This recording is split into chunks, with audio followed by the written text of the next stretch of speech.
This YouTube channel does not promote any violent, harmful, or illegal activities. All content provided by this channel is meant for an educational purpose only.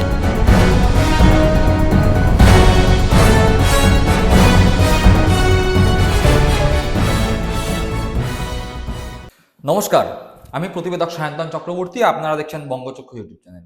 আজকের প্রতিবেদনে আসছি, কিন্তু প্রথমে কয়েকটা ছবি দেখাই। দেখুন, ছবিটি দেখতে পাচ্ছেন? যার ছবি দেখতে পাচ্ছেন এই ব্যক্তির নাম সিন্টু সেনাপতি, বিজেপির রাজ্য কমিটির সম্পাদক। দেখুন, এই সিন্টু সেনাপতি বিরোধী দলনেতা শুভেন্দু অধিকারীর হাতে তুলে দিচ্ছেন ফুলের স্তবক। এখানেই শেষ নয়, দেখুন এর পরের ছবি। অমিত শাহের সভায় এই সিন্টু সেনাপতি অমিত শাহকে উপহার তুলে দিচ্ছেন। এখানেই শেষ নয়, দেখুন এই কিছুদিন আগে নরেন্দ্র মোদী বাংলার বুকে এসেছিলেন এবং বিমানবন্দরে তাকে অভিবাদন জানাচ্ছেন কে? সিন্টু সেনাপতি। কে এই সিন্টু সেনাপতি? প্রথমেই বললাম, বিজেপির রাজ্য সম্পাদক, সেক্রেটারি, শ্রমিক ভট্টাচার্যর কমিটির সেক্রেটারি। 26 নম্বর সিরিয়ালে এই সিন্টু সেনাপতির নাম আপনারা দেখতে পাচ্ছেন।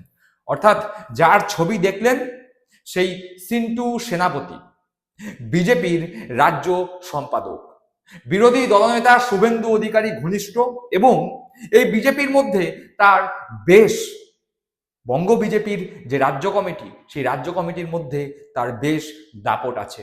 না হলে অমিত শাহ, নরেন্দ্র মোদীর কাছাকাছি ঘেঁষার মতো ক্ষমতাই সিন্টু সেনাপতির হতো না। সিন্টু সেনাপতির বিষয়ে পরে আসছি, কিন্তু আমরা মোটামুটি বিজেপিকে এই বাংলার বুকে শক্তিশালী হতে দেখেছি 2019 লোকসভা ভোটের পরে। 2019 লোকসভা ভোটে বিজেপি সবাইকে অবাক করে দিয়ে 2 থেকে সরাসরি 18টি লোকসভা আসনে জয়লাভ করে। 2021-এ বিজেপি 77টি আসন পেয়ে বিরোধী দলের মর্যাদা পায়। 2024 লোকসভা ভোটে বিজেপির আসন কমে, কিন্তু তাও বিজেপি 12টি লোকসভা আসনে জয়লাভ করে। অর্থাৎ 2019-এর পরে বিজেপি পশ্চিমবঙ্গে অন্ততপক্ষে এখনো পর্যন্ত বেশ শক্তিশালী একটি প্রতিপক্ষ তৃণমূল কংগ্রেসের বিরুদ্ধে। যদিও 2000 সাল, 2001 সাল, 2006, 2011, 2016 এই সমস্ত সময়ে বিজেপি সে অর্থে এই বাংলায় কোনো রাজনৈতিক দল হিসাবে খুব একটা সম্মান পেত না। বিজেপি খায় না মাথায় দেয়, তা এই বাংলার রাজনৈতিক মহলে লোকজনরা সে অর্থে বুঝতেও পারত না। কিন্তু সেই বিজেপি এই মুহূর্তে পশ্চিমবঙ্গে বিরোধী দল। কিন্তু যখন বিজেপি খায় না মাথায় দেয়, সেটা যখন বাংলার রাজনৈতিক মহল বুঝতো না, তখন যারা বিজেপি করেছে সেই সমস্ত রাজনীতিবিদদের মধ্যে অন্যতম নারায়ণ কিঙ্কর মিশ্র। কে এই নারায়ণ কিঙ্কর মিশ্র? নারায়ণ কিঙ্কর মিশ্র 1988 সাল থেকে বিজেপি দল করছেন। একাধিকবার জেলা পরিষদের প্রার্থী হয়েছেন। শুধু তাই নয়, 2001-2011 সালে পাঁশকুড়া থেকে বিজেপির প্রতীকে প্রতিদ্বন্দ্বিতাও করেছিলেন বিধানসভা ভোটে। হ্যাঁ, নারায়ণ কিঙ্কর মিশ্র আদি বিজেপি নেতা, বিজেপির প্রতীকে লড়াইও করেছিলেন। যখন বিজেপির ঝান্ডাটা ধরে বাংলার বুকে রাজনীতি করবার লোক ছিল না, তখন যারা সাহস করে বিজেপির পতাকাটা হাতে নিয়ে বিজেপির প্রতীকে লড়াই করেছিলেন, হার নিশ্চিত জেনেও, তাদের মধ্যে অন্যতম নারায়ণ কিঙ্কর মিশ্র। এই নারায়ণ কিঙ্কর মিশ্র ভয়ঙ্কর অভিযোগ তুলছেন বিজেপির বর্তমান যে রাজ্য কমিটি, যার সভাপতি শ্রমিক ভট্টাচার্য, সেই শ্রমিক ভট্টাচার্যের রাজ্য কমিটির রাজ্য সম্পাদক সিন্টু সেনাপতির বিরুদ্ধে। যেই সিন্টু সেনাপতি শুভেন্দু অধিকারী ঘনিষ্ঠ, সেই সিন্টু সেনাপতির বিরুদ্ধে এই বিজেপির এককালের প্রার্থী নারায়ণ কিঙ্কর মিশ্র অভিযোগ করছেন সিন্টু সেনাপতি তার কাছ থেকে 1 কোটি টাকা নিয়েছেন, এবং সেই টাকা তিনি চাইতে গেলে তাকে তো ফেরত দেয়াই হচ্ছে না, বরং তার উপর শারীরিক নিগ্রহ করা হচ্ছে, এমনকি বন্দুক উঁচিয়েও তাকে থ্রেট করা হচ্ছে। এরকমই অভিযোগ বিজেপির আদি নেতা, 1988 সাল থেকে যিনি বিজেপি করছেন, বিজেপির প্রতীকে যিনি একাধিকবার বিধানসভা ভোটে এই পশ্চিমবঙ্গ বিধানসভায় লড়াইও করেছিলেন সেই নারায়ণ কিঙ্কর মিশ্র বর্তমান বিজেপির রাজ্য কমিটির সম্পাদক সিন্টু সেনাপতির বিরুদ্ধে এরকম অভিযোগ করছেন। সরাসরি একবার নারায়ণ কিঙ্কর মিশ্র কাঁদো কাঁদো হয়ে যে ভয়ঙ্কর অভিযোগ তুলে দিলেন তা শুনবো। আমি নারায়ণ কিঙ্কর মিশ্র, গ্রাম কেদারপুর, পোস্ট অফিস পাঁশকুড়া, জেলা পূর্ব মেদিনীপুর। আমি আমি বিজেপির দীর্ঘদিনের কর্মী, একজন কর্মী সদস্য।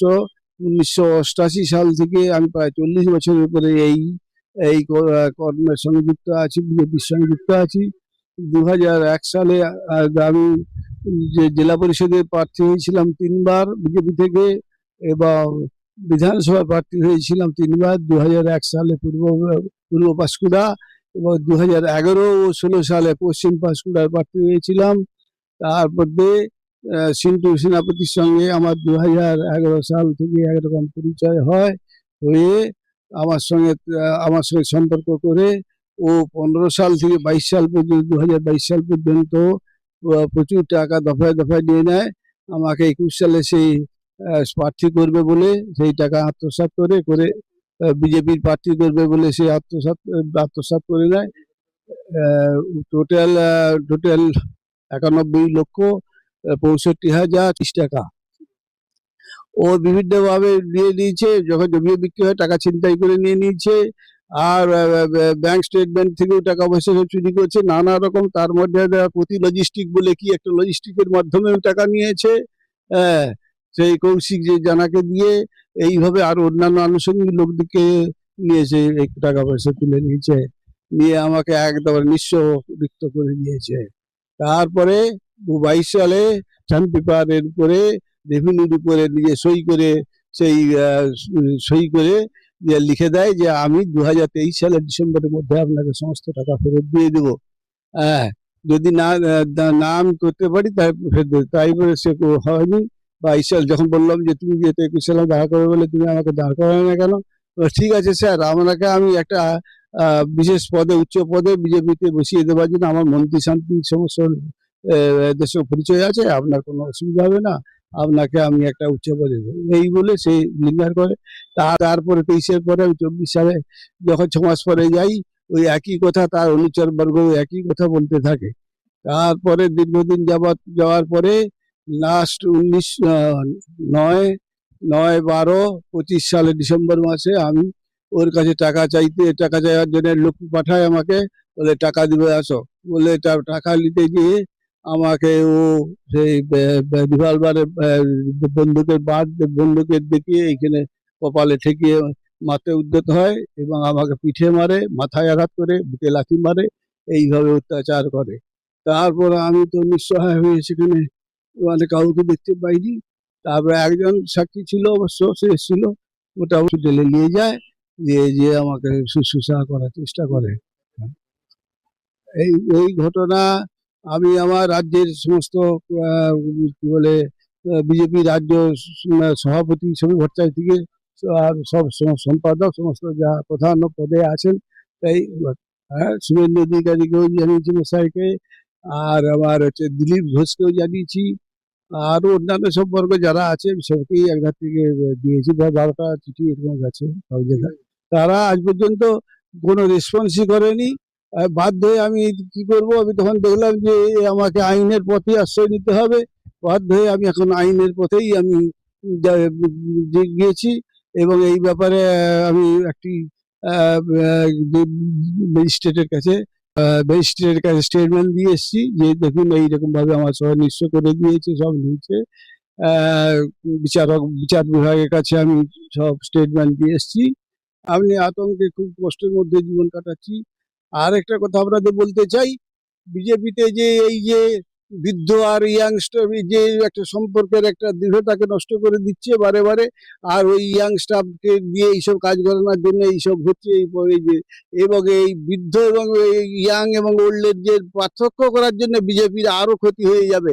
তাহলে আমরা এই সিন্টু সেনাপতির জন্য ভয়ঙ্কর আতঙ্কে আছি, যেহেতু সে আমাকে বন্দুক দেখিয়ে এইভাবে সমস্ত আমার গায়ে মাথায় মেরেছিল, এবং এই বন্দুক দেখানোর ফলে আমি খুব ভয়ে আতঙ্কে জীবন কাটাচ্ছি।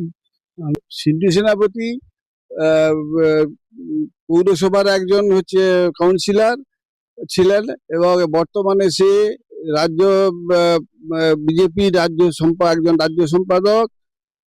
বর্তমানে আমি এগুলি এই সব যে সিন্টু কাজ করেছে এইগুলি আমি শ্রমিক ভট্টাচার্যকে যেমন জানিয়েছি তেমনি আমাদের শুভেন্দু অধিকারীকেও জানিয়েছি, বারে বারে জানিয়েছি ইমেলের মাধ্যমে এবং এবং পোস্টারের মাধ্যমে সব জানিয়েছি, কিন্তু আর কোনো কিছু ফল পাইনি। তাই শুনলাম বিজেপির আদি নেতা 1988 সাল থেকে প্রায় 30 বছর ধরে যিনি বিজেপির পতাকাটা হাতে নিয়ে বিজেপি করছেন, এখনো পর্যন্ত বিজেপি করছেন, সেই নারায়ণ কিঙ্কর মিশ্র জানালেন তার ক্ষোভের কথা।